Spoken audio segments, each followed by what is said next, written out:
باپ اور بیٹے اور روح القدس کے نام میں آمین۔ یہ روزوں کے دوران چوتھے اتوار کی عبادت کا پیغام ہے۔ چوتھا اتوار لاتارے سنڈے کہلاتا ہے، جس کا مطلب ہے خوشی اور جوائے کا اتوار۔ پہلی تلاوت یوشع کی کتاب اس کے 5ویں باب کی 9ویں سے 12ویں آیت تک۔ خدا کی قوم موعودہ ملک میں داخل ہونے پر عید فصح مناتی ہے۔ مزمور 33 میں جماعتی جواب ہے، چکھو اور دیکھو خداوند کیسا بھلا ہے۔ دوسری تلاوت مقدس پالوس رسول کا دوسرا خط کرنتھیوں کے نام اس کے 5ویں باب کی 17ویں سے 21ویں آیت۔ خدا نے مسیح کے وسیلہ دنیا کو اپنے ساتھ ملایا۔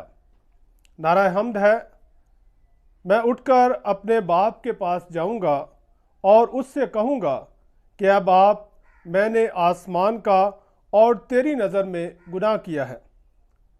انجیل مقدس بامطابق مقدس لوکا اس کے 15ویں باب کی پہلی 3 آیات، پھر 11ویں سے 32ویں آیت میں، یہ تیرا بھائی مردہ تھا اب زندہ ہو گیا ہے۔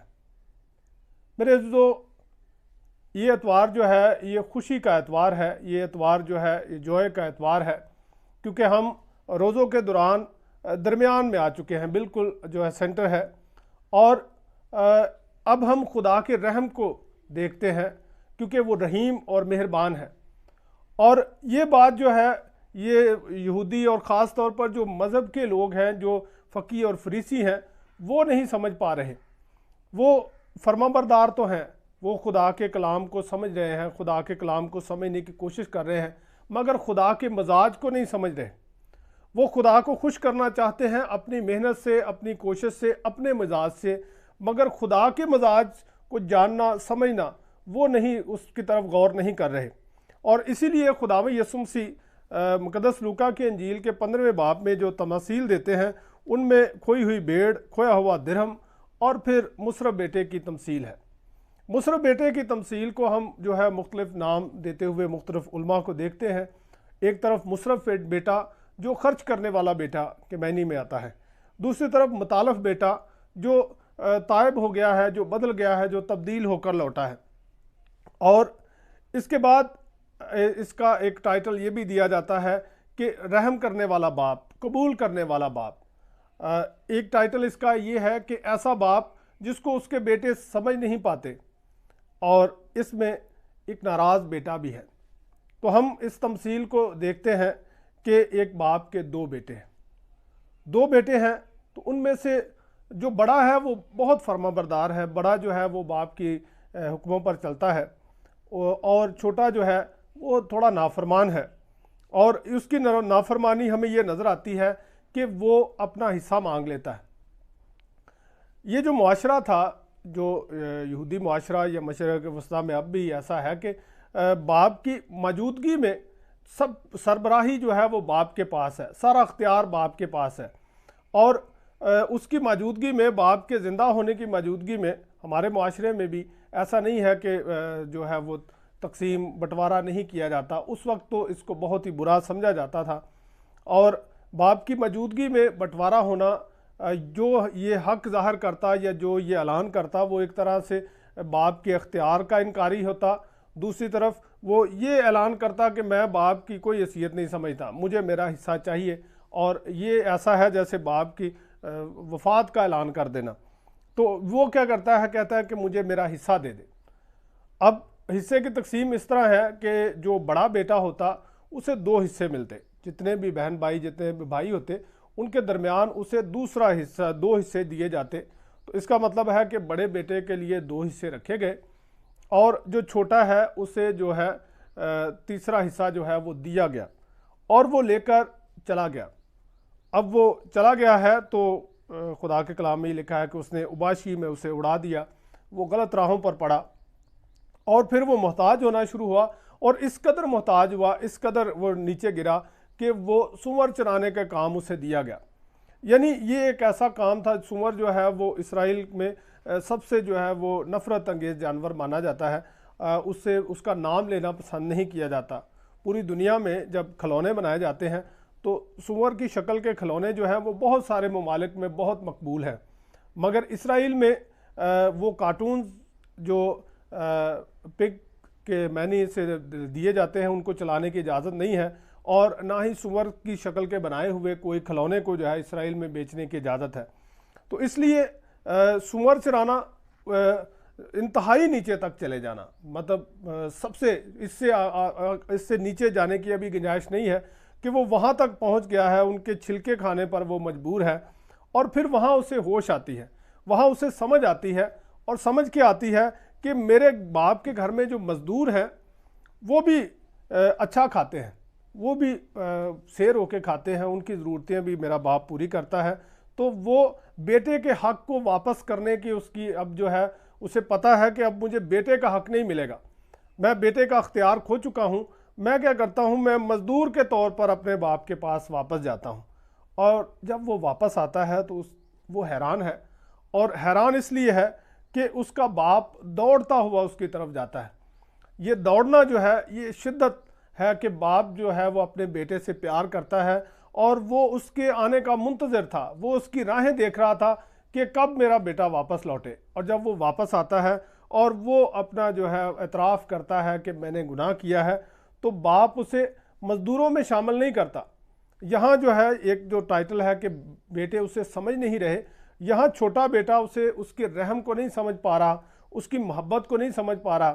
وہ مزدور بننے کے لیے آیا ہے، وہ اس کے پاس کام کرنے کے لیے آیا ہے، مگر باپ اسے پورا اختیار دیتا ہے، اس کو جوتی پہناتا ہے جو آزادی کی علامت مانی جاتی تھی، غلاموں کو جوتیاں نہیں پہنائی جاتی تھیں، اسے انگوٹھی پہنائی جاتی ہے جو کہ اختیار کی علامت تھی کہ گھر میں وہ بیٹے کی صورت میں آیا ہے۔ غلام نوکر جو ہیں ان کے جسم پوری طرح ڈھانپنے کی اجازت نہیں تھی، مگر اسے نئی پوشاک پہنائی جاتی ہے۔ اور اس کے بعد کیا ہے، اس کے بعد خوشی منائی گئی ہے، خوشی منائی گئی ہے، اور ایک بچڑا جو ہے وہ ذبح کیا گیا، اور یہ خوشی منائی جا رہی ہے۔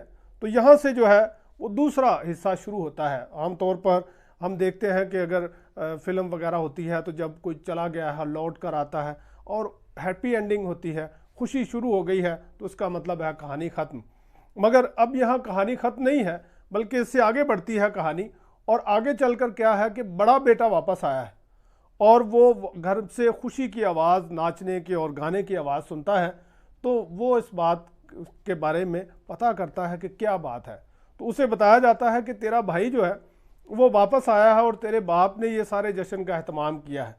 تو وہ اب اندر نہیں جانا چاہتا، وہ جو ہے وہ اس خوشی میں شامل نہیں ہونا چاہتا، کیونکہ وہ بہت سمجھتا ہے کہ یہ ناانصافی ہوئی ہے کہ میں ایک طرف جو ہے باپ کے ہر حکم کو مانتا ہوں اور اس کے احکام پر چلتا ہوں، اور جو باپ کے نافرمان رہا وہ گھر میں آیا ہے، تو خوشی کیوں منائی جا رہی ہے؟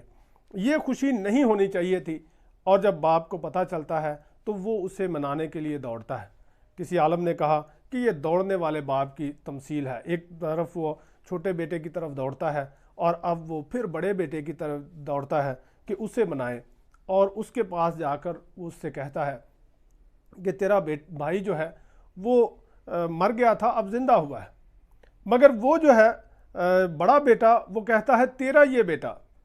جب ہم گھروں میں بھی دیکھتے ہیں کہ جب ہم اپنے کسی بھائی کے ساتھ ہمارے اچھے تعلقات ہوتے ہیں تو ہم اپنے ماں باپ سے بات کرتے ہوئے کہتے ہیں میرا بھائی، میری بہن، مگر جب ان کی کوئی غلطی ہوتی ہے تو پھر اکثر یہ جملہ بولا جاتا ہے کہ تیرا بیٹا، تیری بیٹی، اپنا تعلق اس سے توڑتے ہوئے ظاہر کرتا ہے یہاں کہ وہ کہتا ہے کہ یہ تیرا بیٹا ہے، کیونکہ یہ میرا بھائی نہیں ہے۔ میں جو ہوں میں اچھائی پر چلنے والا ہوں، میں فرما بردار ہوں، میں نے کوئی برائی نہیں کی، مگر اس نے برائی کی ہے۔ اور یہاں اس کی برائی کیا ہے؟ یہ جو ہے اپنے ذہن میں اپنے بھائی کے لیے برے تصورات رکھتا ہے کہ اس نے ہو سکتا ہے اس نے کوئی بزنس کیا ہو اور اس میں اس کو گھاٹا پڑ گیا ہو سکتا ہے اس نے کوشش کی ہو کہ اس دولت جو ہے وہ بڑھے، مگر وہ دولت بڑھ نہیں پائی، ہو سکتا ہے اس نے کوئی ایسا کام برا نہ کیا ہو، مگر پھر بھی یہ جو بڑا بیٹا ہے وہ اس پر الزام لگاتا ہے، اور اس دور میں الزام لگاتا ہے جب ابھی سوشل میڈیا نہیں ہے، کہیں اس نے تصویریں نہیں دیکھیں، کہیں اس نے کوئی خبر نہیں سنی، پھر بھی یہ ساری اس کی ذہن میں باتیں ہیں کہ جو یہ بیٹا ہے، چھوٹا بیٹا جو ہے یہ گناہ گار ہے، اس نے اوباشی میں قصبیوں پر اس نے اپنا پیسہ اڑایا ہے۔ مگر باپ اس بات کی طرف توجہ نہیں دے رہا کہ کیسے پیسہ اڑا ہے اور کیا گناہ ہوا ہے، مگر باپ اس بات پر توجہ دیتا ہے کہ وہ لوٹ آیا ہے اور مردہ تھا اب زندہ ہوا ہے، خوشی منانا لازم ہے۔ میرے عزیزو، یہ تمثیل جو ہے یہ اس میں ہم کرداروں کو دیکھتے ہیں، اور اکثر ہم یہ دیکھتے ہیں جب ہم اعتراف کرنے جاتے ہیں یا جب ہم خدا کے حضور سمجھتے ہیں کہ ہم گناہ گار ہیں اور ہمیں معافی کی ضرورت ہے، تو ہم اپنے آپ کو چھوٹے بیٹے کے کردار میں دیکھتے ہیں۔ ہم سمجھتے ہیں کہ ہم چھوٹے بیٹے کی جگہ پر ہیں اور جو چھوٹا بیٹا ہے وہ اس تمثیل کا اہم حصہ ہے، مگر نہیں، اس تمثیل کا اہم حصہ جو ہے وہ بڑا بیٹا ہے۔ بڑا بیٹا جو ہے وہ پاس تو باپ کے ہے، مگر باپ کے مزاج کو نہیں سمجھ پا رہا۔ وہ یہ نہیں سمجھ پا رہا باپ تو رحیم ہے، باپ تو قبول کرنے والا ہے۔ اور آج کی دوسری تلاوت میں ہمیں یہ ذمہ داری دی گئی ہے، کہا گیا ہے کہ اب ہم نئی مخلوق بن گئے ہیں، اب ہم نئی مخلوق ہیں تو نئی مخلوق کا مزاج کیا ہوگا؟ باپ جیسا مزاج ہوگا۔ جیسے اس نے اپنے بیٹے کو بھیج کر دنیا کو اپنے ساتھ ملایا ہے، اب ہم اس کے الچی ہیں۔ اب ہماری ذمہ داری ہے کہ ہم دنیا کو اس کے قریب لائیں، دنیا کو اس کے ساتھ ملائیں، اور یہ تبھی ہوگا جب ہم خدا باپ کے مزاج کو اپنائیں گے۔ اور باپ کا مزاج کیا ہے؟ وہ قبول کرنے والا مزاج ہے، وہ معاف کرنے والا مزاج ہے۔ ایک شخص چرچ گیا اور وہ غلطی سے اپنا موبائل فون اس کو آف کرنا بھول گیا۔ جب وہ ہوملی جاری تھی، پیغام دیا جا رہا تھا، تو اچانک اس کے فون کی بیل جو ہے وہ بجی، اور اس کی بیوی نے بڑے غصے کے ساتھ اس کی طرف دیکھا اور اسے گھورا۔ اس کے پاس جو شخص تھا، قریب تھا، ایک دو، انہوں نے ایسے سر ہلایا اور یہ اعلان کیا کہ یہ بندہ بیوقوف ہے۔ اس کے بعد جو خادم، جو کاہن پیغام دے رہا تھا، اس نے ہوملی کو چھوڑا اور اس شخص کو ڈانٹنا شروع کیا کہ آپ کو سمجھ نہیں آ رہی، آپ کو پتہ نہیں چل رہا، خدا کے گھر میں آپ اپنا فون آپ کا بج رہا ہے۔ تو وہ بہت شرمندہ ہوا، بہت دکھی ہوا۔ اس کے بعد وہ انہی خیالوں کے ساتھ شام کو وہ ایک بار میں چلا گیا، اور وہاں اس نے بیئر لی، اور وہ بیٹھا تھا کہ اچانک اس کے ہاتھ سے وہ بیئر گری اور وہ زمین پر گری، اور جو فرش بہت صاف ستھرا فرش تھا وہ گندا ہو گیا۔ اس کے چھینٹے اڑ کر کچھ لوگوں پر پڑے، اور اس نے دیکھا کہ کچھ خوبصورت سامان بھی جو ہے وہ اس کی اس غلطی کی وجہ سے خراب ہوا ہے۔ تو اس نے سوچا کہ اب یہ سارے لوگ جو ہیں مجھے ڈانٹیں گے، مجھ سے ناراض ہوں گے، اور اس شرمندگی میں اس نے سر نیچے جھکایا اور آنکھیں بند کر لی۔ ہر چیز نارمل رہی، کوئی اس کے پاس پہلے نہیں آیا۔ سب سے پہلے ویٹر آیا، اس نے اس جگہ کو صاف کیا، وہ سارے شیشہ اٹھایا، اور وہ صفائی کرنے کے بعد اس نے کہا ایم سوری سر، اور وہ سوری کر کے وہاں سے چلا گیا۔ اس نے آنکھیں کھولی تو مینیجر اس کے پاس آیا، اور مینیجر نے پہلے تو اس کے لیے ایک جو ہے ڈرنک اپنی طرف سے لے کر آیا اس کے لیے، اور اس کے بعد اس کے کاندھے پر ہاتھ رکھ کے کہا کہ ہم سب غلطیاں کرتے ہیں، کوئی بات نہیں، ہم سے بھی غلطیاں ہوتی ہیں۔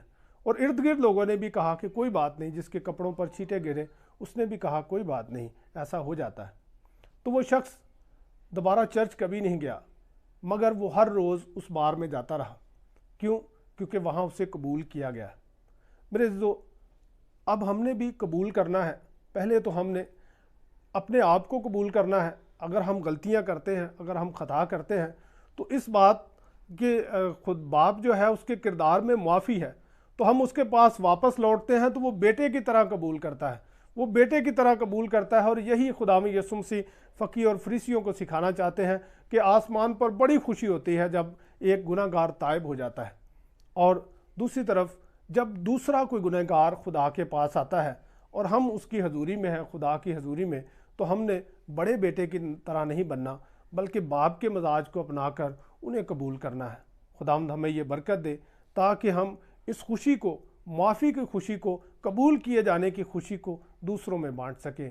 مسیح ہمارے خداوند کے وسیلہ سے، باپ اور بیٹے اور روح القدس کے نام میں، آمین۔